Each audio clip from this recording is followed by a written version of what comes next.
Partnership agreement spells out who owns what part of the home, how you're going to buy it together, who's putting in what to the deal, and what responsibilities everybody has in the deal, right?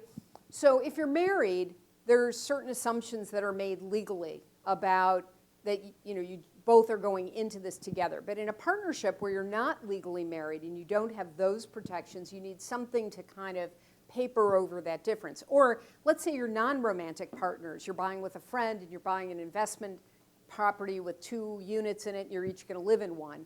Well, you would want to understand what happens if one partner wants to sell their share of the property, but you don't, right? What happens if you break up, right? If you're married and you get divorced, then those assets get split in a different way. But if you're unmarried partners, that legal stuff doesn't naturally happen, and so you want to make sure you paper over it. Also, what happens if you die, right? Or your spouse or partner dies. I'm sorry, not spouse, your partner dies, right? You want it understood what's going to happen. Now, one of the things you can do is buy a property that's jointly owned with rights of succession.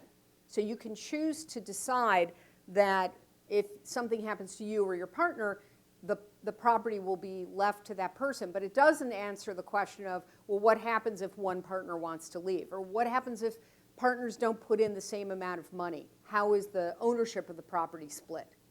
So partnership agreements do all of those things, and attorneys should be able to whip up a partnership agreement for this pretty quickly.